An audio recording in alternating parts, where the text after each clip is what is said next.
Hi viewers, welcome to our channel. ప్రస్తుతం మనతో పాటు సీనియర్ జర్నలిస్ట్ దామ బాలా సార్ వారితో మాట్లాడారు. నమస్కారం సార్. హరీష్ శంకర్ గారి డైరెక్షన్ లో రవితేజ హీరోగా ఉన్న మిస్టర్ బచ్చన్ మూవీ ఇవాళ రిలీజ్ అయింది సార్. మరి సినిమా ఏ విధంగా ఉంది, మీ రివ్యూ ఏంటి సార్ ఈ సినిమా? Mister Bachchan Raviteja movie, Harish Shankar direction. ఇది రైడ్ అనే హిందీ సినిమాకి రీమేక్. రైడ్ మనకు తెలుసు, అజయ్ దేవగన్ మంచి హిట్ అయింది. సో దాన్ని తీసుకొని హరీష్ శంకర్ అంటేనే రీమేక్స్ తీసుకొని హిట్ చేయడంలో అతను ఎక్స్పర్ట్. సో అందువల్ల హరీష్ శంకర్ అండ్ రవితేజ కాంబినేషన్ చాలా బాగుంటుంది, ఎనర్జెటిక్గా ఉంటుంది అనేది అందరూ ఎక్స్పెక్ట్ చేశారు. దానికి తగినట్టే పాటలు హిట్ అయినాయి. తర్వాత ట్రైలరు, టీజర్ ఇవన్నీ కూడా ఆకట్టుకున్నాయి. సో ఈ సినిమా ఎలా ఉంది అనేది మనం చూస్తే, దీంట్లో ప్రధానంగా కాస్టింగ్కి వచ్చినప్పుడు రవితేజ, భాగ్యశ్రీ బొర్సే, జగపతి బాబు, సిద్ధు జొన్నలగడ్డ, తర్వాత గౌతమి, భరణి, ఒక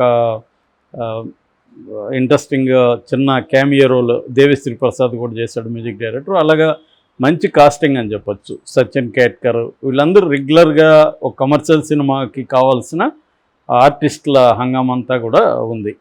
ఇటు టెక్నికల్ విషయానికి వస్తే హరీష్ శంకర్ డైరెక్షను, తర్వాత Mickey J Meyer music, camera Ayananka Bose, People's Media TG Vishwaprasad దీన్ని ప్రొడ్యూస్ చేశాడు. ఇది మామూలుగానే మనకి ట్రైలర్ టీజర్ చూసినప్పుడు కూడా అర్థమైంది, ఇది ఒక రెగ్యులర్ కమర్షియల్ సినిమా బేసిక్గా. సో రైడ్లో ఎలా ఉంటుందంటే, అక్కడ పాటలు కానీ లవ్ ట్రాక్ కానీ అట్లాంటివేమి రైడ్లో ఉండవు. సీరియస్గా ఒక కథని చెప్పడం అదే ఉంటుంది. అయితే దీన్ని తెలుగుకి తీసుకున్నప్పుడు ఖచ్చితంగా అందరూ కూడా ఆశ్చర్యపోయారు, అలాంటి ఒక సీరియస్ సినిమాని రవితేజతో ఎలా చేయబోతున్నాడని. సో హరీష్ శంకర్ కంప్లీట్గా మార్చాడు దీన్ని. ముఖ్యంగా ఫస్ట్ హాఫ్ అంతా కూడా హరీష్ శంకర్ తన పద్ధతిలో పెట్టుకుంటూ వెళ్ళాడు. సో ఓవరాల్గా కథ తీసుకుంటే, ఇతను బచ్చన్ అని అతను ఇన్కమ్ ట్యాక్స్ ఆఫీసరు, ఇతను ఆనెస్ట్ ఆఫీసరు, తను నమ్మిన విలువల కోసం ప్రధానమంత్రి అయినా ఎదిరించే కైండ్ ఆఫ్ క్యారెక్టరు. సో ఇతను బిగినింగ్లో ఒక పొగాకు వ్యాపారి, తర్వాత ఒక పొలిటీషియన్, అతని మీద రైడ్ జరుగుతుంది, బ్లాక్ మనీ ఉందని. దాంతో అతను ఇన్ఫ్లుయెన్స్ చేసి తనని సస్పెండ్ చేయిస్తారు, ఉద్యోగం నుంచి బయటకు వస్తాడు. సో వచ్చి కోటిపల్లిలో కుమార్ సాను అనే పేరుతో అక్కడ ఒక ఆర్కెస్ట్రా బ్యాండ్ పెట్టుకొని అక్కడ ఉంటాడు. అక్కడ జిక్కి అనే అమ్మాయి పరిచయం అవుతుంది. సో ఆ అమ్మాయితో లవ్లో పడతారు. ఆ అమ్మాయి వాళ్ళ పేరెంట్స్ లవ్కి ఒప్పుకోరు. ఈ క్రమంలో తనకి మళ్ళీ పోస్టింగ్ ఇచ్చాము, అక్కడ ఒక అతని మీద అంటే జగపతి బాబు క్యారెక్టరు అతన్ని రైడ్ చేయాలి అని చెప్తే, ఇతను వెళ్ళి అతన్ని దాని మీద రైడ్ చేయడం. అక్కడి నుంచి ఇంకా సెకండ్ హాఫ్ అతను దాన్ని ఎలా జగపతి బాబు ఇతన్ని ఎలా ఇది చేశాడు, అతన్ని ఎలా ఆడుకున్నాడు, ఎత్తులు పోయెత్తులు. ఇది basic structure of the story. అయితే దీంట్లో మనం ఈ కథ అంటే స్క్రీన్ ప్లే ఇది ఎంత ఎలా ఉందంటే, రొటీన్ మామూలుగా కమర్షియల్ సినిమాలకి ఎలా ఉంటుందంటే, ఫస్ట్ హాఫ్ 10 minutes ఉండే వరకు కూడా కథని ఏదో ఒక రొమాన్స్తో, కామెడీతో, చిన్న చిన్న యాక్షన్స్తో నడిపిస్తుంటారు. ఇది మనకి ఎప్పటి నుంచో కూడా తెలుగు, తమిళ్ ఇక్కడ అంతా కూడా కమర్షియల్ సినిమాల రెగ్యులర్ ఫార్మేట్. ఒక ఇంట్రడక్షన్ సీను, ఒక ఫైటు, ఒక రొమాన్సు, కామెడీ ఇలా నడుపుకుంటూ సెకండ్ హాఫ్ అది ఇంటర్వెల్ ఇంకొక 10 నిమిషాలు వరకు నడుపుతారు, ఒక 50 నిమిషాలు నడుపుతారు. సో అప్పుడు అక్కడ కథ ఓపెన్ చేసి ఒక బ్యాంగ్ ఇచ్చి వదిలేస్తారు. అసలు కథ ఇంటర్వెల్ తర్వాత సెకండ్ హాఫ్లో ఉంటుంది. This is the regular format. ఇదే ఫార్మేట్లో హరీష్ శంకర్ వెళ్ళాడు. సో ఇతని ఇంట్రడక్షన్ అదంతా కూడా రొటీన్గా ఉన్నప్పటికీ ఇంట్రెస్టింగ్గానే చేశాడు. తర్వాత ఫస్ట్ హాఫ్ అంతా కూడా కామెడీ, సత్య కామెడీ ఉంది, తర్వాత లవ్ ట్రాక్ ఉంది జిక్కితో. సో ఇవన్నీ హిందీ పాటల నేపథ్యం, హిందీ క్యాసెట్ల ద్వారా చూడడం, ఒక పీరియాడిక్ లుక్ తీసుకురావడం, దానికి తగిన మిక్కీ జే మేయర్ పాటలు, రెప్పల్ డప్పల్ కానీ, జిక్కి పాట కానీ, సితార కానీ, ఈ ఓవరాల్గా పాటలు కూడా ఇంట్రెస్టింగ్గా ఉన్నాయి, విజువల్గా కూడా అపీలింగ్ ఉన్నాయి. సో ఫస్ట్ హాఫ్ మనకు రొటీన్ అనిపించినా ఎంగేజింగ్గానే ఉందని చెప్పచ్చు. ఇంటర్వెల్ కూడా ఇంట్రెస్టింగ్గానే ఉంది. అయితే సెకండ్ హాఫ్లో అంటే మెయిన్ కథ దగ్గరికి వెళ్ళేసరికి మనోడు డైరెక్టర్ కొంత చేయలేకపోయాడని చెప్పచ్చు. అంటే తనకు పట్టు పోయింది, ఈ జానరా మీద తనకు పట్టు ఉంది. ఏమీ లేకుండా కథ నడపడం అనే జానరా మీద పట్టుంది. ఎక్కువ మంది డైరెక్టర్లకు ఇదే సమస్య. కమర్షియల్ డైరెక్టర్లు ఏమీ లేకుండా ఏదో మాయ చేసి నడపగలరు, కథలోకి వచ్చేసరికి కథలో ఏంటంటే కాన్ఫ్లిక్ట్ స్ట్రాంగ్గా ఉండాలి, విలన్ క్యారెక్టర్ స్ట్రాంగ్గా ఉండాలి. పైగా ఇదేంది ఒకే ఇంట్లో రైడ్ జరుగుతూ ఉంటుంది. వాడు డబ్బులు వీడికి దొరకకుండా, డబ్బులు కావచ్చు అనగలు కావచ్చు, వీడికి దొరకకుండా వాడు కొన్ని ఎత్తులేస్తాడు, దాన్ని వీడు ఎట్లా ఎత్తులేస్తాడు, ఇదే కదా బేసిక్ స్టోరీ లైన్.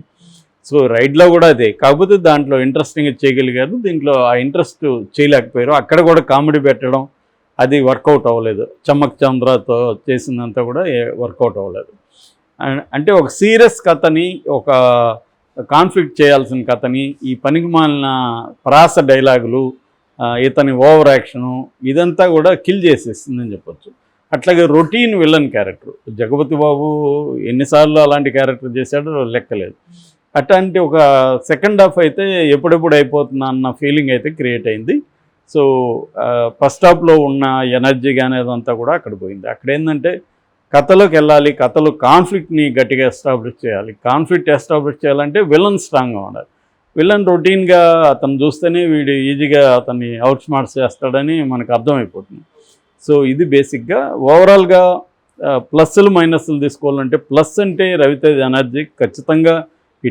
ఇట్లాంటి ఒక రొటీన్ కథ కూడా రవితేజ్ పర్ఫెక్ట్గా తన ఎఫర్ట్స్ని పెట్టాడు. డ్యాన్సులు కావచ్చు, అతని బాడీ లాంగ్వేజ్ కావచ్చు, స్టైలైజేషన్ కావచ్చు, ఎక్కడ కూడా మనకి ఒరిజినల్లో ఉన్న అజయ్ దేవగన్ గుర్తుకు రాకుండా ఒక తన యాంగిల్ని యూనిక్ దీన్ని క్రియేట్ చేయగలిగాడు. అంటే రవితేజను తప్పుపడడానికి ఎక్కడా లేదు, తన పర్ఫార్మెన్స్ కానీ అన్నీ కానీ బాగున్నాయి. ఇక భాగ్యశ్రీ అమ్మాయి కూడా ఫస్ట్ టైం అమ్మాయి అయినా కూడా తను చాలా గ్లామరస్గా ఉంది. అమ్మాయిని మాస్కి మంచి అపీలింగ్గా ఉంటుంది అమ్మాయి ఇది. అట్లాగే అమ్మాయి పెర్ఫార్మెన్స్ని కూడా మనం తప్పుపట్టలేము, కరెక్ట్గా ఉంది. మిగతా క్యారెక్టర్లు కూడా వాళ్ళ దీనికి చేశారు. సిద్ధు జొన్నలు కూడా ఒక యాక్షన్ సీక్వెన్స్లో చేసినా కూడా అది కూడా అట్రాక్ట్ చేసింది. ఇక పాటలు కూడా ఎక్కడ బోరు కొట్టవు, కాకపోతే సెకండ్ హాఫ్లో ప్లేస్మెంట్ సరిగా కుదరలేదు పాటలకి. దానివల్ల మనకి ఇప్పుడు ఎందుకు వచ్చింది ఈ పాట అన్న ఫీలింగ్ అయితే వస్తుంది. కొన్ని యాక్షన్ సీక్వెన్స్లు కూడా ఇంట్రెస్టింగ్గానే చేశారు. సో ఇది బేసిక్గా ప్లస్లు. మైనస్లు వచ్చేసరికి ఓవరాల్గా రొటీన్గా ఉంది. నువ్వు ఎంతసేపు ఏమీ లేకుండా నడుపుతూ ఉంటావు, అలాగా ఉంది. ఆ పట్టు లేదు, అంటే కథలు కొత్తదనం లేదు, కథనంలో కొత్తదనం లేదు. నడిపే పద్ధతి కూడా ఇంట్రెస్టింగ్గా ట్విస్ట్లు టర్న్లు అవి మనకు ముందే తెలిసిపోతుంటాయి. ఆ ఇంట్రెస్ట్ అనేది లేదు.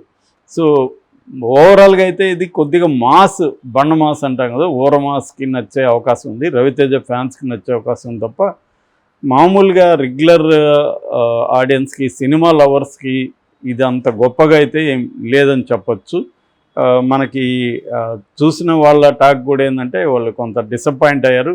కొన్ని చోట్ల ఎంజాయ్ చేస్తున్నారు థియేటర్లో, మిగతా చోట్ల డిసప్పాయింట్ అయినట్టుగా కనబడుతుంది. ఓవరాల్గా హరీష్ శంకర్ తనకి ఎంతసేపు జర్నలిస్టులతో గొడవ, తర్వాత గురూజీ అనే క్యారెక్టర్ పెట్టి మన త్రివిక్రమ్ని చేయడం ఇవన్నీ కూడా కనిపిస్తుంది.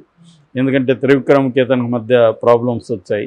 సో ఇది ఉంది. కానీ మన ఈ మధ్యకాలంలో కొంతమంది డైరెక్ట్లు ఎంతసేపు మీడియా రివ్యూ వల్ల నువ్వు కథలో ఇంట్రెస్టింగ్గా చేస్తే ఇప్పుడు తంగలాన్ లాంటి సినిమా ఇంట్రెస్టింగ్గా ఉందని చెప్తున్నారు. దాన్ని చేస్తే నువ్వు ఎన్ని రివ్యూలు బ్యాడ్గా ఉన్నాయన్నా హిట్ అవుతాయి ఖచ్చితంగా. ఆడియన్స్కి నచ్చితే మౌత్ టాక్ రివ్యూలు బాగాలేదు కానీ సినిమా బాగుందిలే అని వాళ్ళే చెప్తారు. కాబట్టి రివ్యూలు సినిమాని కిల్ చేసేస్తాయి అనేది పూర్తిగా నిజం. కొంతవరకు ఇన్ఫ్లుయెన్స్ చేస్తాయి. రివ్యూ వాళ్ళు కూడా ఇప్పుడు మనం కావాలని ఎందుకు ఒక సినిమాని బాగాలేదంటాం. దీంట్లో ఇప్పుడు ప్లస్లు కూడా నేను చెప్పాను.